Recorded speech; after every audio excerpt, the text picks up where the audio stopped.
Hi everyone, আসসালামু আলাইকুম। সবাইকে শুভক্ষণের শুভেচ্ছা।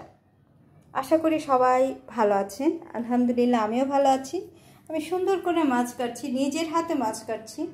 তো আমার সারা জীবন আমার মা মাছ কাটা শিখিয়েছে। আমার মা এই কাজলি মাছ কাটা এভাবে শিখিয়েছে। তো আমাদের ফরিদপুর ডিস্ট্রিক্টে আমরা যেভাবে এই কাজলি মাছ রান্না করে খেয়ে থাকি, শীতের মৌসুমে এই মাছটার মধ্যে অনেক অনেক তেল পাওয়া যায়। তো মাছগুলো ধুইতে গেলেই বোঝা যায়, হাতটা একেবারে মেখে যায় তেলে। তো আমার মা এভাবে কাটা শিখিয়েছে। বাট আজকে আমি একটু শহরে থেকে কিপটা মানুষ হয়েছি, একটু মাথাটা রেখেছি।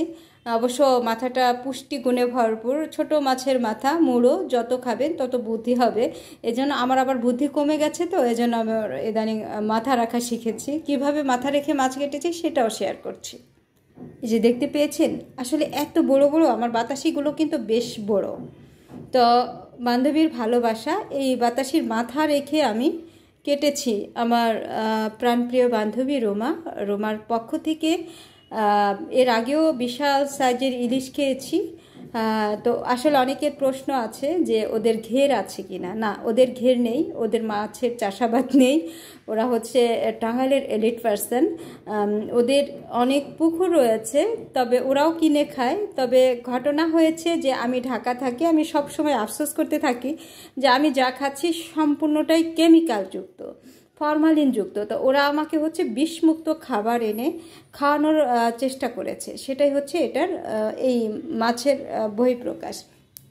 তো শুধু আজকে আমি নিজের হাতে, আমি অন্য মাছগুলো মৌসুমি কেটেছে, বাট আজকে আমি মৌসুমিকে বলেছি যে মৌসুমি শুধু এই বাতাসি মাছগুলো আমার জন্য রেখে দেবা, কারণ এই মাছটা না কাটতে আমার ভীষণ ভালো লাগে। আজকে আমি এটা নিজের হাতে এই মাছটা কেটেছি। এবং এটা আমি আমার বান্ধবী নিয়ে এসেছে ধুন্দুল, যে ধুন্দুল দিয়ে এটা নাকি মাখো মাখো ঝোল ভীষণ ভালো লাগে। তো আসলে ইদানিং আমার মুখে আমি জানি না কেন যেন ধুন্দুল, লাউ এগুলো এত বেশি মিষ্টি লাগে, আমার কাছে মনে হয় সুগার দিয়ে রান্না করেছে। তো আমি জানি না এখনও কি করব। তবে আমি মৌসুমি থেকে বুদ্ধি নিচ্ছি, আমার মেয়ের থেকে, যে আমি আসলে এটা কি করব। টমেটো দিয়ে, বেগুন দিয়ে, আলু দিয়ে আমরা শীতকালে ধনিয়া পাতা দিয়ে চচ্চড়ি করি। এই চচ্চড়িটা শুনলেও না অনেকে অবাক হন যে কীভাবে চচ্চড়িটা করে। চচ্চড়িটা হচ্ছে সাধারণত এই যে তেলের মধ্যে পেঁয়াজ ছেড়ে দেওয়া, তারপর সামান্য একটু আদা রসুন পেস্ট দিয়ে মশলাটাকে সুন্দর করে ভনে নেওয়া। বেশি করে পেঁয়াজ দিতে হবে এবং কাঁচামরিচের ঝাল দিতে হবে। এখানে একদম শুকনো মরিচের ঝাল দেওয়া যাবে না। অবশ্যই টারমারিক পাউডার, ওরিয়েন্ডার পাউডার, ধনিয়া পাউডার এবং হলুদ পাউডার দিয়ে এটাকে ভুনা করতে হবে। একদম রেড চিলি পাউডার ছোঁয়ানো যাবে না, তাহলে টেস্টের হেরফের হবে। টেস্টটা হবে, সুন্দর কালার আসবে, অনেকে দিয়ে খায়। তবে এটা কাঁচামরিচের ঝালে হচ্ছে দুর্দান্ত মজা। তো আমি বলবো যে এটা ওইভাবে ভুনা করে তারপর সামান্য বেগুন, নতুন আলু আর হচ্ছে, তবে তরকারির পরিমাণটা কম থাকবে, এটা দিয়ে কষিয়ে পানি দিয়ে তার মধ্যে মাছগুলো ছেড়ে দিয়ে পর্যাপ্ত কুক হওয়ার জন্য পানি দিতে হবে। অবশ্যই ঝোল যেন না হয় সেদিকে খেয়াল রাখতে হবে, কারণ আমি মাছের তরকারিটা পোড়া পোড়া করব। অনেকে পুরপুরি বলে, অনেকে চচ্চড়ি বলে। তো আমাদের দেশে ফরিদপুর ডিস্ট্রিক্টের মানুষ সাধারণত চচ্চড়ি বলে। তো এ মাছের চচ্চড়ি ভীষণ মজার, এবং নামাবার আগ দিয়ে একেবারে গ্রিন কালারের ধনিয়া পাতা দিয়ে নামাতে হবে, তবেই সেটা দুর্দান্ত হয়। আসলে পাতে নিলে না অন্য কোনো তরকারি লাগে না, এই তরকারিতেই ভীষণ মজার হয়।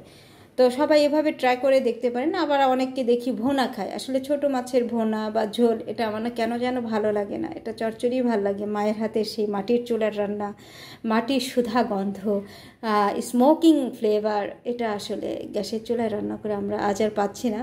তবে এই মাছটা আমার ভীষণ পছন্দের, আমার হাজব্যান্ডেরও ভীষণ পছন্দের। তো আমার বান্ধবী এই মাছটা আমাকে গিফট করেছে, অনেকগুলো ইলিশ মাছ গিফট করেছে, ট্যাংরা মাছ গিফট করেছে, বাতাসি মাছ গিফট করেছে, 3 কাঁটাওয়ালা মাছ, তার সাথে বেলে মাছ ছিল, চিংড়ি মাছ ছিল, মিক্সড মাছ।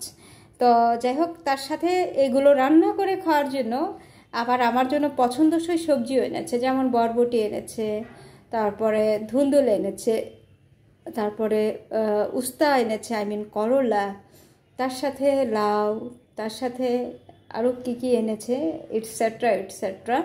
বাট অনেক কিছুই এনেছে। তো এই মাছটা আজকে আমি রান্না করতে যাব, তার আগে নিজে কেটে নিচ্ছি, সেটাই শর্ট ভিডিও করে নিলাম। শর্ট না, লম্বা হয়ে গেছে ভিডিও, 5 মিনিট হয়ে গেছে। সকলের কাছে আমি দুঃখিত লম্বা ভিডিও করার জন্য। সকলে ভালো থাকবেন, শুভেচ্ছা।